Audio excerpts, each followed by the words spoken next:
증시가 3주째 조정을 받고 있지만 결국 우상향할 것이고, 지금 이슈가 되고 있는 신용등급 문제, 채권 관련 변동성, 은행에 대한 우려감을 기억하고 거론하는 사람은 없을 것입니다. 지금 조정을 견디지 못하고 주식을 팔았다가 다시 사려는 분들은 결국 우상향한 증시를 보며 매도한 것을 후회하고 본인이 매도한 가격보다 더 높은 가격에 주식을 다시 매수할 것입니다. 안녕하세요. 투자를 기록하는 구호개미입니다. 월요일에 매도세가 줄어들며 반등했던 미국 증시는 화요일에 다시 하락했습니다. 개장 전부터 미국 3대 신용평가사 중 한 곳인 무디스에서 미국 중소형 은행 10곳의 신용등급을 강등시키면서 10년물 국채금리가 급락하고 주식시장도 크게 하락했습니다. 장중 한때 마이너스 1.6%까지 하락했던 나스닥은 장 중반 들어 매수세가 들어오면서 조금 반등했고 마이너스 0.79% 하락하며 마감했습니다. 무디스는 M&T뱅크를 비롯한 10개 은행의 신용등급을 강등했고 US 뱅코프를 비롯한 6개 은행에 대해서도 신용등급 강등을 경고했습니다. 무디스는 높은 자금 조달 비용, 규제 자본 약화 가능성과 상업용 부동산과 관련된 위험 증가를 신용등급 강등의 이유로 꼽았습니다. 한편 올해 최대 규모의 국채 경매가 시작된 가운데 420달러 규모의 3년물 국채 경매에 대해 수요가 많이 몰리면서 예상보다 낮은 금리로 입찰이 됐다고 합니다. 최근 영상에서도 계속 말했듯 최근 금융시장의 유동성은 많이 올랐던 빅테크 같은 주식에서 빠져나와 가격이 많이 떨어진 채권시장으로 몰리고 있습니다. 수요일에는 380억 달러 규모의 10년물 국채 경매가 진행되고 목요일에는 230억 달러 규모의 30년물 국채 경매가 진행됩니다. 국채 경매 이외에도 CPI 물가지수 같은 영향력 있는 경제지표가 발표되는데요. 이번 주에는 채권시장이 계속 변동성을 보일 것이고 주식시장도 그에 따라 커다란 변동성을 보일 거라 생각합니다. 계좌를 살펴보면 TQ 계좌는 플러스 15.54%로 마감했고 개별 종목 계좌는 플러스 22.23%로 마감했습니다. 제 영상을 꾸준히 시청해주시는 분들은 아시겠지만 저는 이번 주에 증시가 반등할 거라고 생각했는데요. 제 예상과는 다르게 채권시장이 크게 요동치면서 주식시장의 조정은 조금씩 깊어지고 있습니다.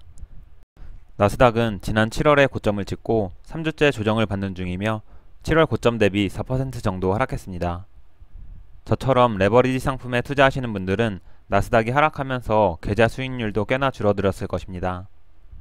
그렇지만 레버리지 상품에 투자하시는 분들은 이 정도 계좌 변동성은 기본적으로 감내하셔야 합니다. 나스닥은 7월 고점부터 4% 정도 하락했지만 1월부터 40% 가까이 올랐던 것을 고려해보면 이 정도 조정은 너무나도 당연한 것입니다. 나스닥은 지난 2, 3월에 경제지표가 안 좋게 나오고 은행이 파산하면서 10% 정도 조정을 받았고 5월까지 횡보하는 모습을 보였습니다.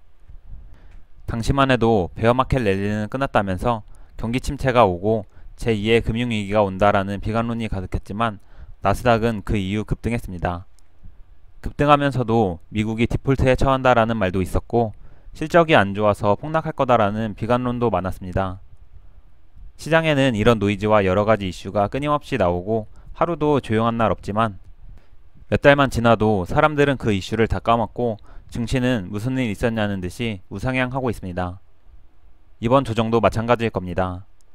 증시가 3주째 조정을 받고 있지만 결국 우상향할 것이고 지금 이슈가 되고 있는 신용등급 문제, 채권 관련 변동성, 은행에 대한 우려감을 기억하고 거론하는 사람은 없을 것입니다. 지금 조정을 견디지 못하고 주식을 팔았다가 다시 사려는 분들은 결국 우상향한 증시를 보며 매도한 것을 후회하고 본인이 매도한 가격보다 더 높은 가격에 주식을 다시 매수할 것입니다. 그리고 주식을 일찍 매도했던 개미들이 포모를 견디지 못하고 다시 매수하기 시작하면 증시는 또 조정을 받고 추격 매수했던 개미들은 자신의 선택을 후회하는 실수를 반복할 것입니다. 이런 뻔한 상황이 반복될 것을 알기에 저는 지금 계좌 수익률이 많이 떨어지고 있음에도 주식을 매도하지 않는 것입니다.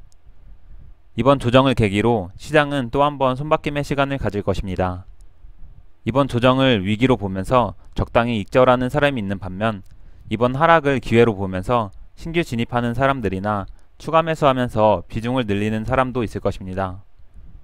저는 조금씩 비중을 늘리는 중이고 시간이 지나고 봤을 때 이번 조정에 주식을 매도하지 않은 것이 수익률을 극대화하는 중요한 선택이었다고 확신합니다. 화요일에 나스닥이 길게 아랫꼬리를 달고 반등했지만 언제라도 추가 하락이 나올 수 있고 이번 주는 계속 커다란 변동성을 보일 것입니다. 그러나 시계열을 길게 놓고 보면 이번 조정은 아주 찰나의 순간에 불과합니다. 그러니 시장의 변동성에 흔들리지 말고 항상 초연한 마음으로 느긋하게 투자하시길 바라며 영상 마치겠습니다. 내용이 유익하셨다면 좋아요, 앞으로도 구우개미의 투자 과정이 궁금하시다면 구독, 미국 증시나 투자에 대한 의견은 댓글로 부탁드립니다. 영상 시청해주셔서 감사합니다.